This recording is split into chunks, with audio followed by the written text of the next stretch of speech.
Because like right now, the Bulls, even when they lose, they competitive. They shouldn't have lost to the Heat that other night. But Kobe White went crazy in that fourth quarter, bro. He had like 6 points going into the fourth. Ended with like 24, I think. The Bulls? Are you talking about yesterday? Now I'm talking about that Kobe White against the Heat when he went to like that. Oh yeah, Yeah, he went to that fourth quarter with like 6 points and took out. The game. Jimmy gamed him. Yeah, yeah. I was watching. I ain't gonna hold you. I knew Jimmy was gonna do that. Kobe White, like he was trying like too hard not to foul him. So like because he had just did the same move like one play ago, and I was like, he gonna go right back to it. I know Jimmy. He want to get to that sweet elbow spot, and he got there, got to that free throw line, and yeah. But the Bulls look good though. What you think? Because they've been rolling without Zach, and I know you was like, Are they playing better? Yes, I will. I will admit to that they're playing better, but I still think they can't win without Zach LaVine. I still damn. don't. I still don't believe that. Like if you think they're gonna go into a playoff series without basically their best player or second best player, it's just not gonna happen. They're not gonna win. You need a 20 plus per game scorer on your team. Yes, Vucevic is playing better. Kobe White probably having his best year ever. Honestly, this is probably his best year ever. DeRozan being DeRozan. It's nothing about that, but I still iffy on the role players. And the Bulls honestly have to make a decision. Are we good enough? Or do we want to basically just be competitive as always, or do we just want to go back to another rebuild? They have decisions. They need to think about this. Like, what are they? They're a game behind the Hawks for the last plan. Do you want to just say, hey, But the y'all? East is hella split though right now because like they at 12 and then you got freaking 8 to 11. 8 is 14 and 12, 9, 13 and 14. Like they It's at a 12 5 game. wins. It's really 5 games from the fifth seed. They're That's not five a games back that's from not a lot. actually the fifth seed. That's not a lot. It's over 52 games left in the season. But I'm just saying though, if do you want to just like I said, just want to be competitive and say, hey y'all, we did fight, we was trying to be good, or do you like let's just get some draft picks, let's probably let DeMar DeRozan walk or trade him, probably trade Zach LaVine and get something back for him. They got a decision to make right now. If I'm general manager of the Bulls, I think I can't really assess right now. I probably got to wait until close to the trade deadline. Like, because right now it's like I'm looking like, yeah, we're good, but what are we gonna look like when Zach comes back? Because he's eventually gonna come back. He's either Zach, gonna play on the Bulls or he's gonna be on the new team. you think Zach really coming back? You think he really injured his foot? I don't think it's like super hurt. I think it might. I think it's probably maybe sore or just it just hurts. But do I think he? I think if it was a playoff game, I think he plays. I'll just say that. Hey, so I'll go basketball, with that. basketball positivity things you see with the Bulls on the court. What's some positive things that you see with their basketball play on court? They're playing as a team. It's kind of unselfish basketball. They're moving the ball around a little bit. No one's being selfish. Like it's my turn. It's my turn. No, it's your turn. It's your turn. No, Vucevic is getting more in the offense. I think he's looking like what we saw that half year Orlando. with Zach LaVine when Vucevic was really the second best player, and we thought it was just gonna be this dynamic duo. Kobe White looks like Kobe White. Kobe White is honestly probably he might be their best all around player in this stretch because I see him assisting to an extent. I see him rebounding good for a guard. And he's scoring and he's shooting three really good. He has the franchise record in threes with like 16 games or something around there. Yes, with 3+ made threes. DeRozan is it's really by a point guard committee, but they're not. I don't know how to explain it. DeRozan is. Oh, my bad. DeRozan is mostly a point guard too. Kobe White is mostly a point guard too. It's not just okay. You are the guard. You are the shooting guard. I'm the point guard. No, it's really by committee. Like I said, I'm still iffy on their rotation, and they just lost Torrey Craig damn near like almost the whole year. He's out What 8 to 10 weeks. He what do you got do? What he plantar put? fasciitis in his foot, Ah, that's so man. Oh, the goddamn. so he's gonna miss like 4 to 6 weeks. and then he has to rehab for like 4 weeks. So he's basically gonna be gone at least probably till probably like February something. So that was a key loss for them. But I'm just seeing more good ball movement, good vibes to an extent. Like I said, I'm not gonna go far and say Zach LaVine is the problem because I mean at one point they was winning with him.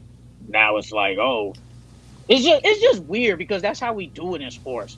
When you're losing, then when somebody like's not there, then when you start winning, oh, he's the problem. Oh, there might be it doesn't do like that because if Joel B missed some time and then the Sixers go on like a 4 game winning streak, what we gonna say? Joel B was the problem, or we gonna be like they just got good depth?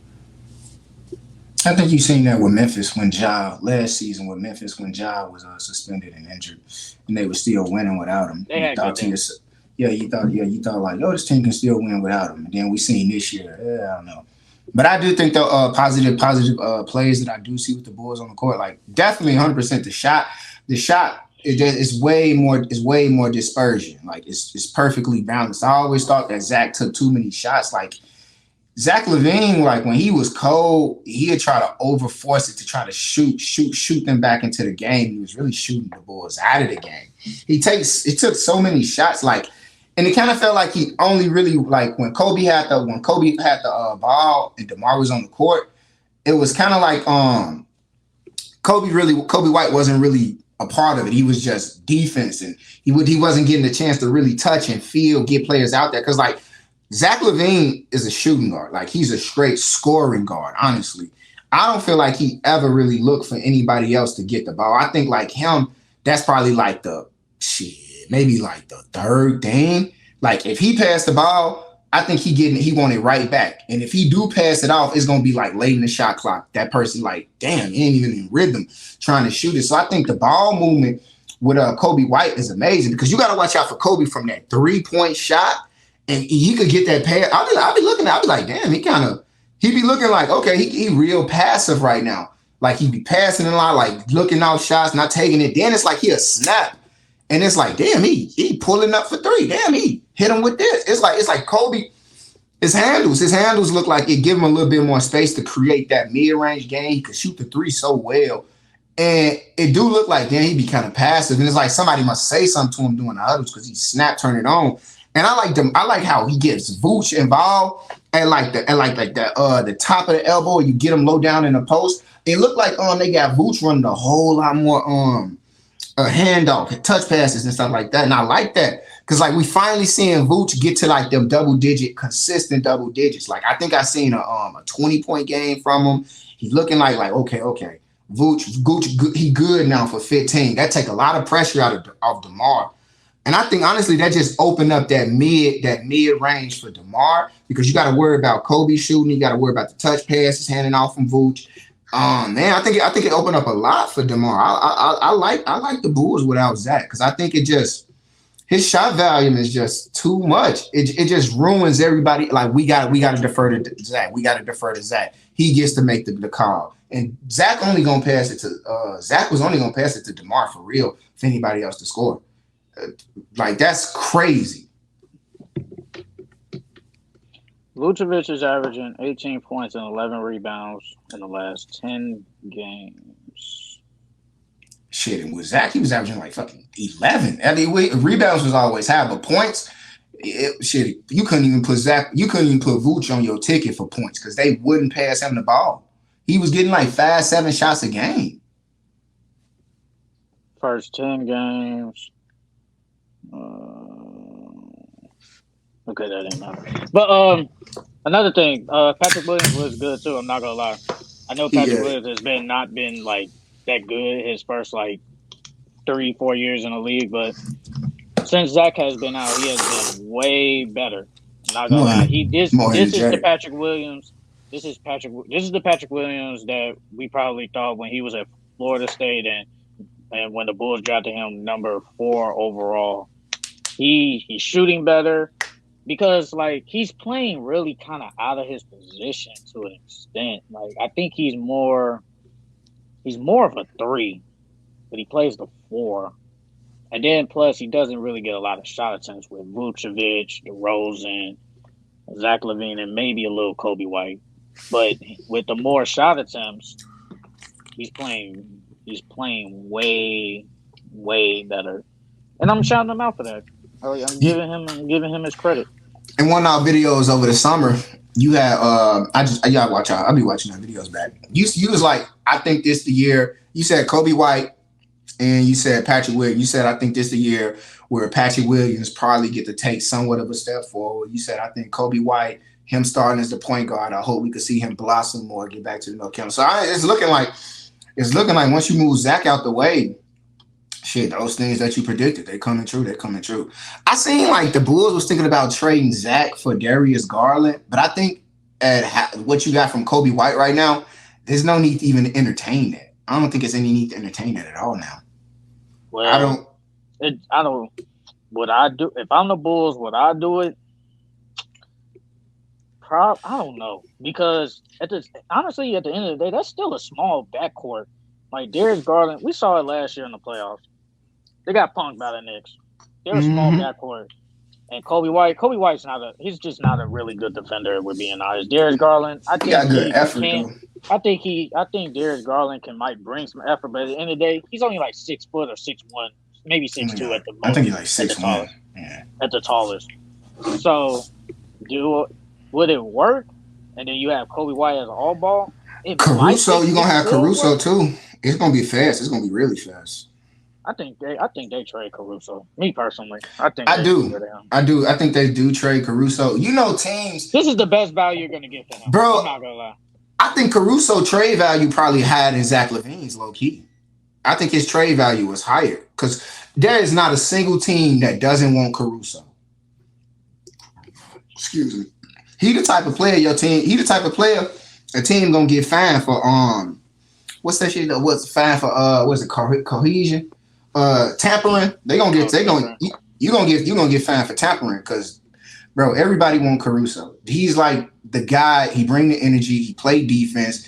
I mean, his offense hasn't been that good, but no one really, you don't really ask too much of the offense for him because like he doesn't get that many touches, he doesn't get a rhythm. But if you get a ball to Caruso fast break, he gonna make the right play. He gonna put that motherfucker in the hole. He gonna turn the crowd up, and he can play. He's a good offensive player. He ain't no scrub. He ain't no bomb on offense. No, did you see that stat? He leads the league in clutch percentage. 74% field goal percentage in the clutch, and 71% 3-point percentage in the clutch, with 50 minutes minimum. He leads the league. He leads every person. So that's De'Aaron Fox, Jason Tatum, Kevin Durant, Booker, whoever you want to name in the clutch. Caruso leads all of them. That's a weird stat, though. It is. Because they probably lead him. They probably lead in points. But I ain't gonna hold you. In the last 5 minutes in overtime, that is considered a clutch.